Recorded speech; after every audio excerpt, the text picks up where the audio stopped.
Boa noite, irmãos. A graça e a paz do Senhor Jesus. Estamos iniciando mais uma gravação do nosso culto. Já estamos reunidos presencialmente, né? Mas como temos muitos irmãos ainda aguardando o avanço aí das vacinas e uma tranquilidade maior para sair, então continuamos gravando os cultos para aqueles que não puderem participar. E também, né, graças a Deus, temos aí muitas pessoas que não residem aqui na região, que têm nos cobrado, que têm acompanhado os nossos cultos e têm assistido, né, sempre. Então nós louvamos a Deus também por essas vidas, pelos irmãos que têm nos incentivado aí a continuar essas gravações, né? Nós queremos falar hoje, né, sobre a parábola do filho pródigo, né? E queremos tirar ali algumas lições preciosas para a nossa vida. Então vamos orar pedindo a direção do Senhor.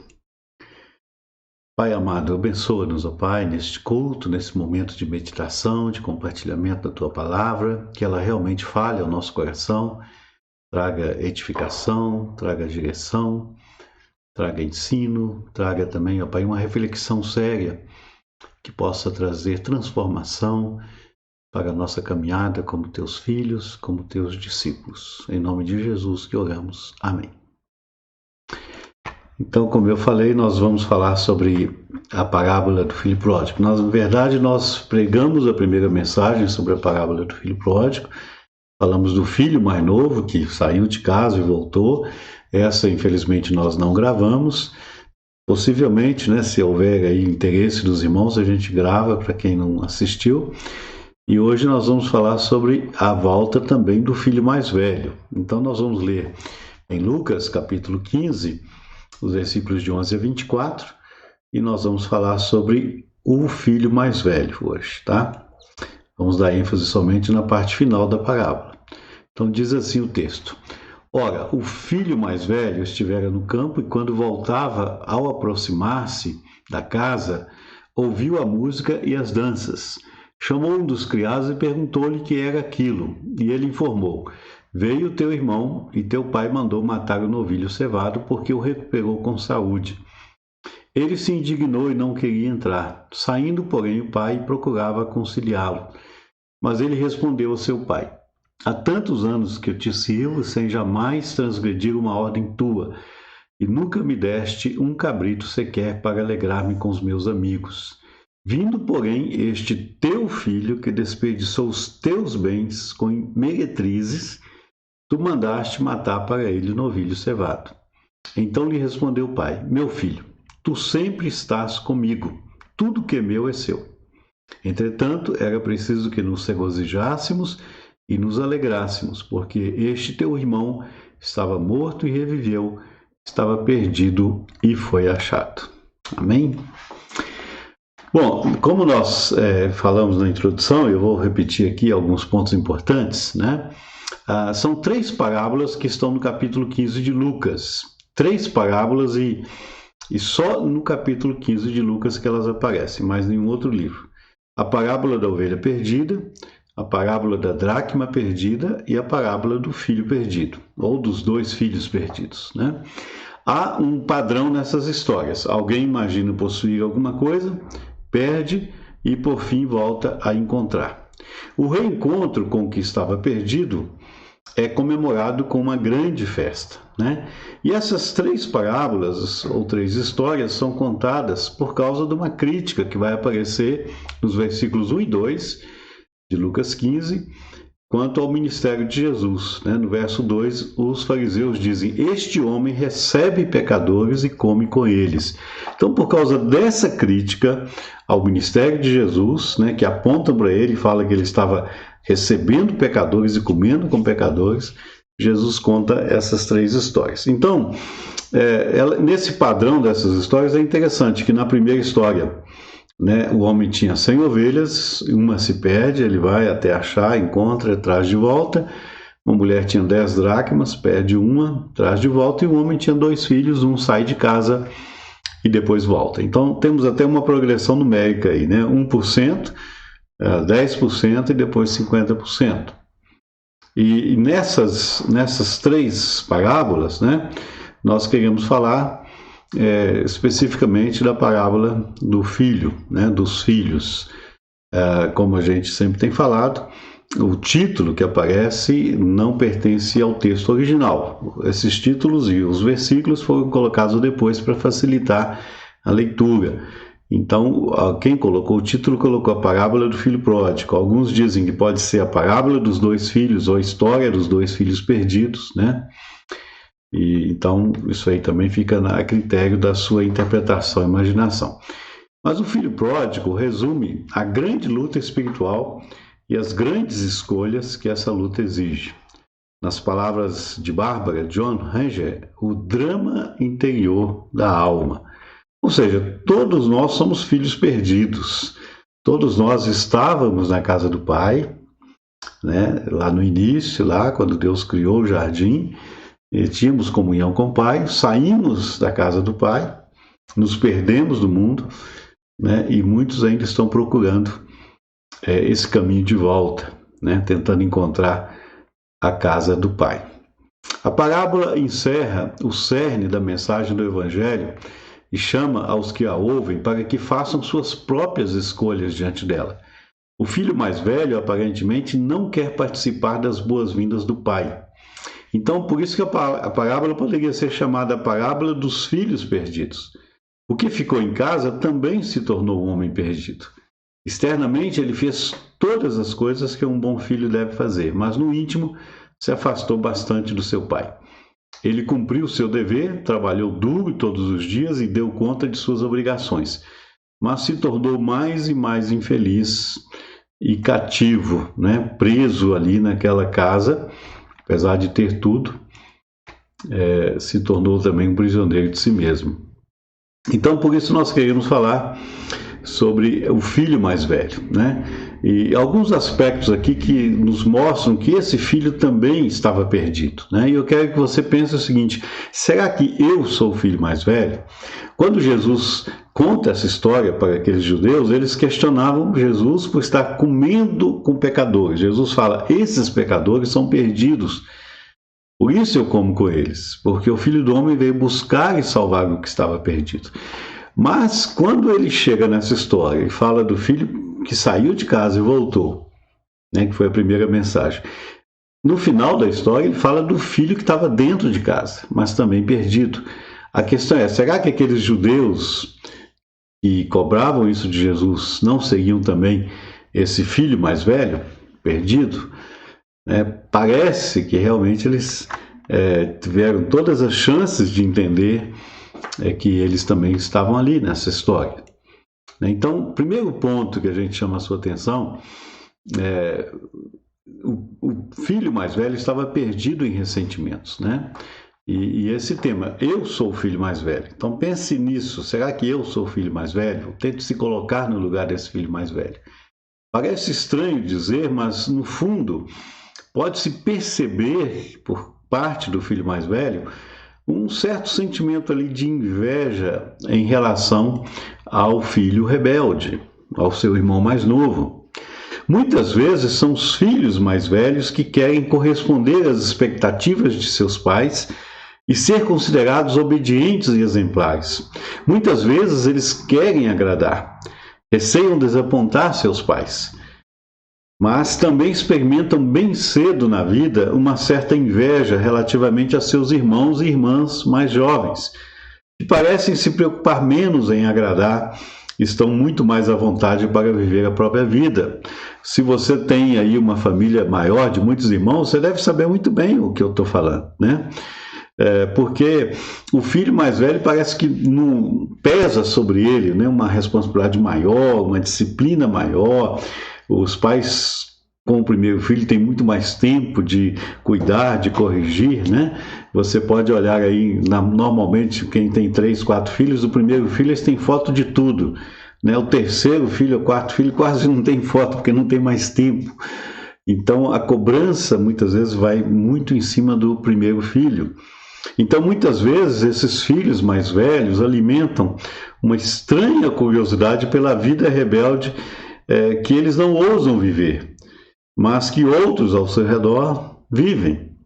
Então, a vida regrada e correta de que tanto o mais velho se orgulha, ou pelo qual quer ser elogiado, se torna algumas vezes como um peso que foi colocado em seus ombros e continua a incomodar. O filho mais velho se queixava, como diz o texto que nós lemos: há tanto tempo que te sirvo e jamais transgredi uma ordem tua, né? Um só de seus mandamentos, e nunca me deste um cabrito para festejar com meus amigos. Nessa queixa, obediência e dever se tornaram um peso, e o trabalho dele se tornou uma escravidão, porque ele está falando aqui do seu serviço não como um privilégio, não como uma alegria que todo trabalho deveria ser, né? Expressão de algo que a gente gosta de fazer, mas ele está falando aqui realmente como uma queixa de algo que se tornou para ele um peso. Então o filho mais velho ficou em casa e não se afastou, mas não viveu uma vida com liberdade na casa de seu pai. Isso não é exclusividade dele, né? Há muitos filhos e filhas mais velhos que estão perdidos enquanto ainda estão em casa. Esta derrota, caracterizada por julgamento e condenação, raiva e ressentimento, amargura e ciúme, que é tão perniciosa e prejudicial ao coração humano. O filho mais jovem pecou de maneira que é facilmente reconhecível. O seu desatino é óbvio. O que fez foi errado. Há algo claramente definido a respeito da sua má conduta. Temos aqui uma falha humana clássica, com uma decisão acertada, pois ele recobrou o bom senso, deu a volta, né, voltou para casa e pediu perdão. Fácil de entender e fácil de aceitar. Agora, o desacerto do filho mais velho, entretanto, é mais difícil de identificar. Afinal, ele fez tudo o que devia fazer. Foi obediente, cumpridor das suas obrigações, foi responsável, foi trabalhador, né? Não faltou um dia sequer no trabalho. Aparentemente, ele era uma pessoa sem defeitos, né? Mas quando se defronta com a alegria do seu pai pelo filho mais novo que volta, surge então uma onda de revolta que explode chegando à superfície. De repente aparece ali nitidamente visível uma pessoa ressentida, orgulhosa, má e egoísta. Alguém que permaneceu profundamente escondido, apesar de estar crescendo e se fortalecendo ao longo dos anos do lado do seu pai. Olhando bem para mim, né, e para nós, depois da sua volta, eu pergunto: o que causa mais dano? É luxúria ou ressentimento? Né? Qual que seria aí o pior? Né? O filho mais novo ou o filho mais velho? Qual que estava mais sofrendo mais ou que foi mais prejudicado nessa história de erros aí? Né? O mais novo ou o mais velho? Esse é o primeiro aspecto. Eu agora quero chamar a sua atenção para o segundo. O segundo aspecto do filho mais velho: uma vida sem alegria. Quando ouço as palavras com as quais o filho mais velho agride seu pai, justificando-se e pedindo reconhecimento, palavras ciumentas, ouço uma queixa mais profunda. É a que vem do coração que acha que nunca recebeu o que lhe era devido. E a queixa equilibrada está bem claro aí no versículo: esforcei-me tanto, trabalhei por tanto tempo, fiz o possível e mesmo assim não recebi o que outros recebem tão facilmente. Olha, é interessante porque é nessa queixa declarada ou não que podemos reconhecer o filho mais velho também em nós mesmos. Muitas vezes nos surpreendemos reclamando de pequenas rejeições, pequenas indelicadezas, pequenas negligências. Cada vez que nos deixamos levar por isso, entramos numa espiral de autorrejeição. Isso nos leva a nos sentirmos a pessoa mais incompreendida, mais rejeitada, negligenciada e desprezada deste mundo. Uma coisa é certa: queixar-se é contraproducente e até muitas vezes nocivo. Alguém que reclama é alguém difícil de conviver. O trágico é que quanto mais nos queixamos, mais nos afastamos do pai e dos irmãos. Deste ponto de vista, é muito compreensível a incapacidade do filho mais velho de partilhar da alegria de seu pai. A história diz: chamando um servo, perguntou-lhe o que estava acontecendo. Ele não quis entrar, não quis conversar com o pai ou correr para abraçar seu irmão. Ele chama um trabalhador, um funcionário da fazenda do pai e pergunta o que está acontecendo. Então, em vez de alívio e gratidão pela boa notícia que o servo dá, o que ele faz? Diz o texto: ele se indignou e não quis entrar. Algumas versões dessa tradução do grego dizem: ele ficou com raiva. Ele se indignou, é a nossa que nós lemos aqui na revista atualizada, mas outras versões dizem: ele ficou com raiva. Então veja que a alegria e o ressentimento não podem coexistir, né? Ou ele tinha alegria ou tinha ressentimento. E ele não conseguiu demonstrar alegria nenhuma quando fica sabendo que seu irmão voltou. Pelo contrário, ele coloca para fora toda a sua tristeza, todos os seus ressentimentos. A música e as danças, em vez de convidá-lo para o festejo, tornaram-se a causa de um afastamento ainda maior. O filho mais velho não poderia entrar naquela casa e partilhar da alegria de seu pai. Sua mágoa íntima o paralisava e o deixava taciturno, bravo, irado, né? Cheio de amargura. Não havia alegria nenhuma ali naquelas palavras que ele expressa nesse texto que nós lemos. E aí a pergunta, né? O que aconteceu com o filho mais velho? Ele se deixou persuadir pelo pai? Ele entrou e participou dos festejos? A parábola não fala da decisão do filho mais velho. O que o texto nos ensina, com certeza plena e profundamente inquestionável, é que o pai tem um coração amoroso, é um coração capaz de compaixão, de amor sem limites. O pai abraça o filho mais novo, dá aquela festa para recebê-lo e sai da casa e vai procurar o filho mais velho, convidando ele também para entrar e participar da mesma festa. Então, o texto fala deste amor incondicional do pai, mas o texto não diz qual foi a reação do filho, né? E o terceiro aspecto que nós chamamos a atenção aqui é que, nesse ponto aqui do texto, nós temos que tomar uma decisão. O filho mais velho precisa tomar uma decisão. Diferentemente de um conto de fadas, a parábola não sugere um final feliz. Ao contrário, deixa-nos face a face com uma das mais difíceis escolhas espirituais: confiar ou não no amor todo misericordioso de Deus.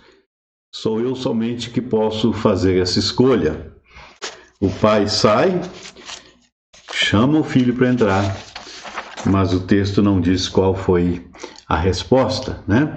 Então, em resposta a essa queixa que fizeram de Jesus, no versículo 2, no início desse capítulo, né? Este homem, né, talvez até apontando o dedo, este homem acolhe pecadores e senta-se à mesa com eles. Jesus enfrentou os fariseus e os escribas não somente com a volta do filho pródigo, mas também com a volta do filho mais velho, ressentido. É como se, na verdade, muitos intérpretes desse texto bíblico, há muitos e muitos séculos, né? Temos vários livros escritos sobre essa interpretação. Muitos deles dizem que o filho mais velho representa mais aqueles judeus que estavam questionando a Jesus por estar comendo com pecadores, né, do que o mais novo. O mais novo seriam os pecadores que Jesus chama para sentar-se à mesa com ele. Então, deve ter sido um choque para essas pessoas religiosas que eram obedientes às leis e que agora são comparadas com esse filho mais velho. Elas tinham que encarar sua própria queixa e decidir como teriam que reagir ao amor de Deus pelos pecadores, Seriam eles capazes de se juntar a eles à mesa, como fez Jesus? Ou seja, o que Jesus está dizendo, eu me sento à mesa com esses pecadores, porque eles estavam perdidos e foram achados. Agora eu quero convidar vocês também para entrar e se assentar à mesa comigo, como o irmão mais velho está sendo convidado pelo pai para sentar-se e participar dessa festa. Então parece muito mais simples voltar para casa depois de uma aventura sexual do que depois de um sentimento de raiva que reside no mais profundo do meu ser. Será que o filho mais velho que existe em mim pode voltar para casa? Posso eu ser encontrado como o filho mais jovem foi encontrado?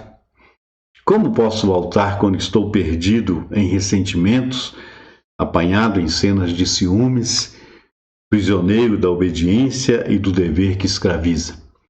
Por mim mesmo não posso me encontrar. É mais assustador ter de me curar como filho mais velho do que como filho mais moço. Sozinho sou incapaz de autorredenção. Certamente alguma coisa tem que acontecer pela qual eu não seja responsável.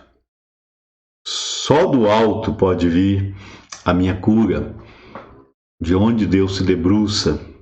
O que não é possível para mim é possível para Deus. Então, por isso, o filho mais velho precisa tomar uma decisão. Está sendo confrontado. Deixe a amargura, deixe a tristeza, entre para a festa. Mas o texto não diz qual a decisão foi tomada. E finalmente, por isso a gente chega nesse último ponto, uma conversão possível. O pai não deseja somente a volta do filho mais jovem, mas também a do mais velho. O mais velho também precisa ser encontrado e conduzido de volta à casa da alegria. Responderá ele ao apelo de seu pai ou ficará emperrado em sua amargura? Olha, é possível a conversão do filho mais velho? Porque o filho mais novo se converte, se arrepende, volta para casa. Mas o pai também quer que o filho mais velho entre também. O pai também quer a companhia do filho mais velho à sua mesa. Esta não é uma história que separa dois irmãos, o bom e o mal. Somente o pai é bom nessa história. Ele ama ambos os filhos. Ele corre ao encontro de ambos os filhos. Ele quer que os dois se sentem à mesa e os dois participem da sua felicidade. O filho mais jovem se deixa abraçar num abraço de perdão. O mais velho fica para trás, olha para o gesto compassivo do pai e não pode ainda esquecer a sua raiva e deixar que o pai o cure também. Eu gostaria muito de saber como essa história termina, né? Quem gosta de ler esse texto, quem já leu, a vontade que a gente tem é de passar para o próximo capítulo e ver como essa história vai continuar. Se o filho mais velho abraçou o pai, se deixou ser abraçado, entrou na casa, abraçou seu irmão e sentou-se com ele à mesa, vamos festejar agora somos uma família de novo, unidas. A gente não sabe. Ficou ali, né, aquela cena para o próximo capítulo. Né, igual esses seriados, a gente tem que aguardar o lançamento para ver como vai dar continuidade a essa história. Mas é possível, é uma conversão possível. O pai sai, fala para o filho, tudo que é meu é teu, você não precisava pedir nada. Por isso que eu nunca te dei um cabrito para você festejar com seus amigos, porque é seu, era só pegar. Mas venha participar, venha para a festa, você também é filho. Então, para a gente concluir, queria chamar a sua atenção para esse amor incondicional do pai, né?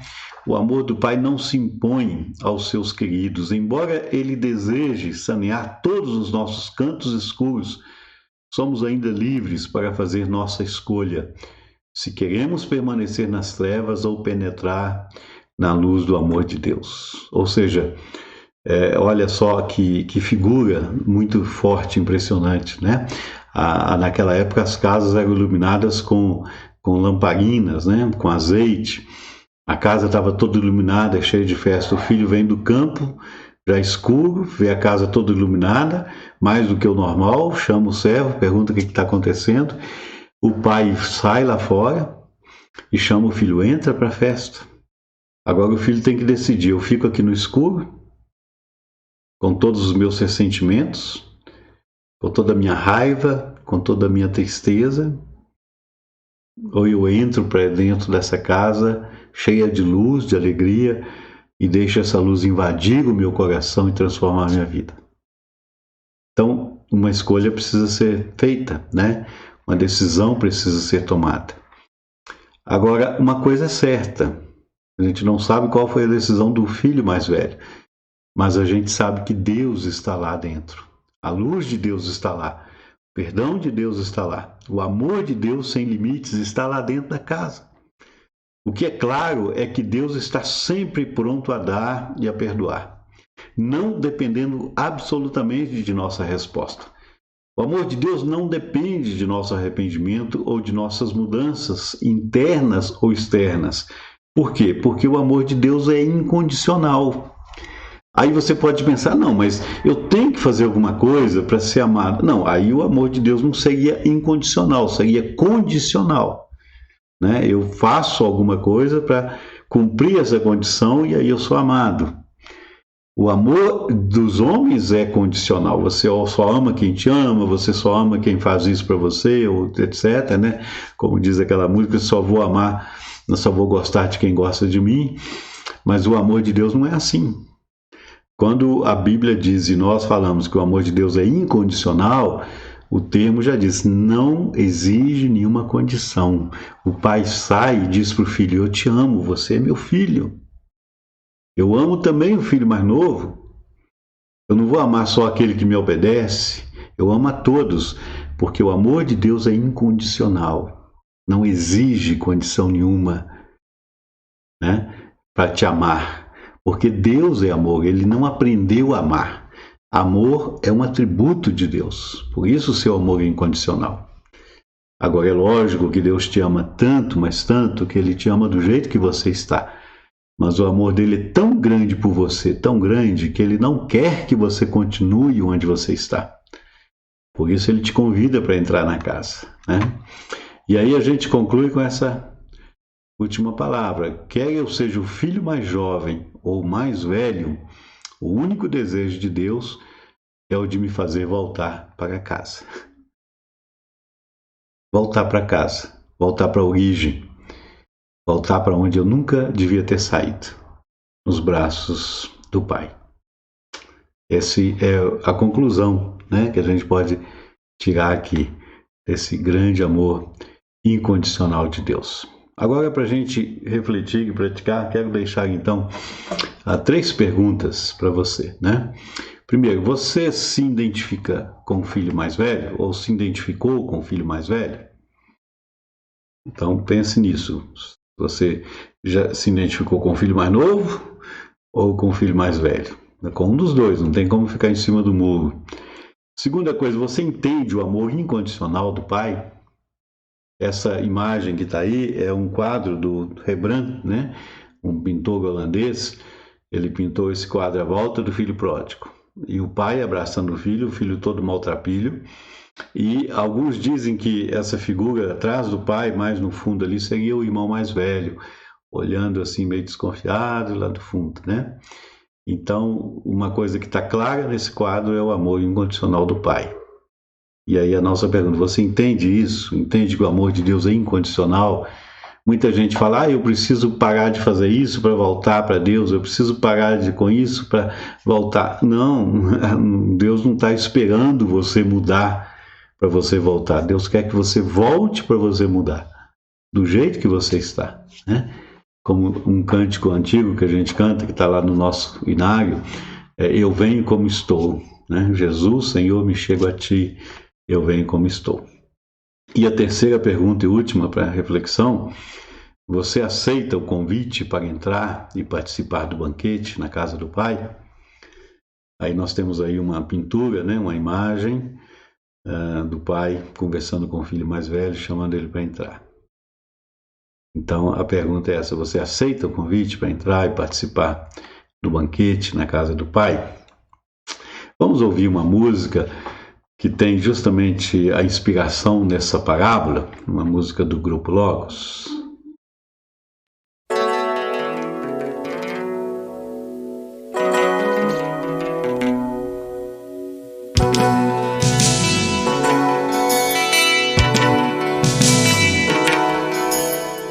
Ontem deixou sua casa e saiu pelo mundo.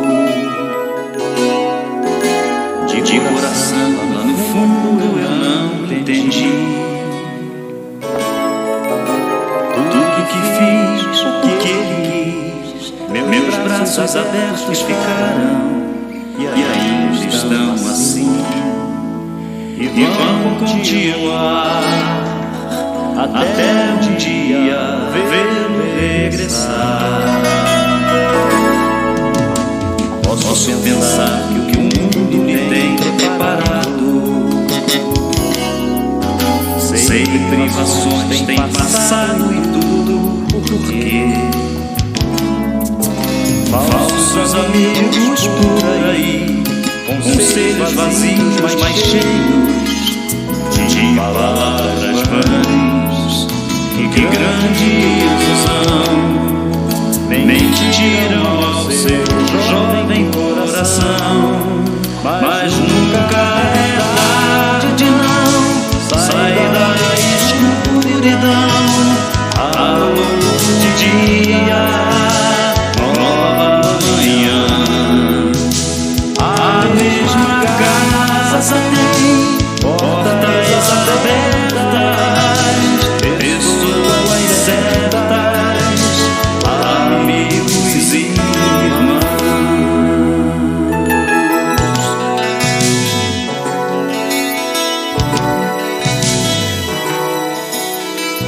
Parece sonho, mas nem a distância me engana.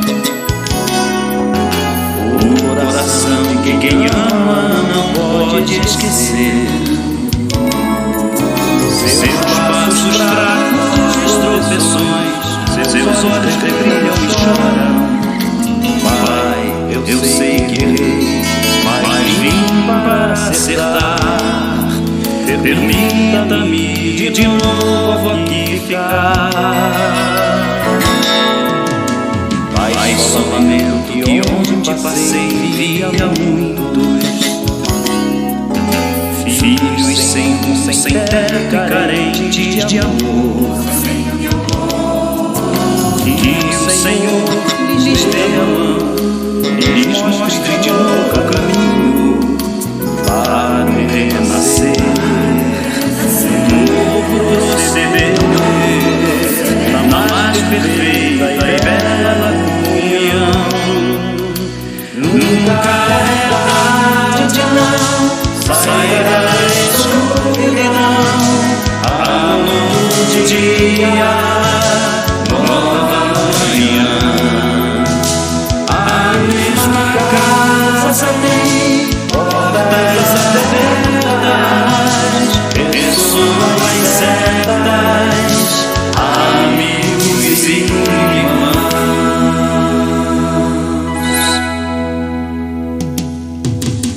Nunca é tarde, não. Sai da escuridão, a luz de dia, nova manhã. A mesma casa tem portas abertas, pessoas certas, amigos e irmãos.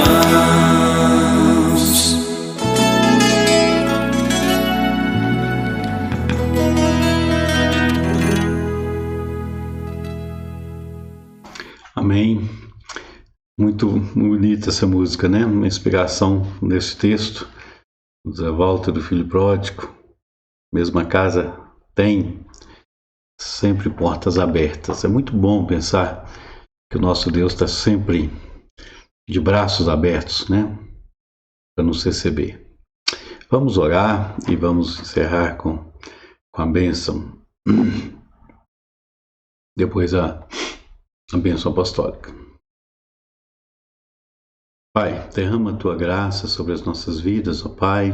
Fala conosco através desse texto, dessa parábola tão rica, tão bonita, que nos convida a entrarmos na casa do Pai, participarmos do banquete que Ele tem para nós, de desfrutarmos do Seu amor incondicional, um amor que não exige, mas que ama, um amor que sacrifica, um amor que transforma também, ó Pai. Nosso coração se abra para este amor, se entregue completamente a este amor, para vivermos uma vida de completa felicidade e alegria na Tua casa, na Tua presença. Em nome de Jesus que oramos. Amém. O Senhor esteja ao teu lado, como teu grande amigo e companheiro de jornada. O Senhor esteja acima de ti, velando por ti e te abençoando. O Senhor esteja abaixo de ti, calçando os teus pés, firmando os teus passos. O Senhor esteja às tuas costas, guardando-te de todo mal, defendendo-te de pessoas desleais. O Senhor esteja à tua frente como luz que ilumine a tua caminhada. O Senhor esteja dentro de ti, dando-te força, coragem, fé e vontade de viver. O Senhor esteja ao teu redor, envolvendo-te completamente com seu amor, em nome do Pai, do Filho e do Espírito Santo. Amém. Que Deus abençoe sua vida, sua casa, sua família. Uma boa semana na graça do Senhor Jesus. Amém? Tchau, tchau.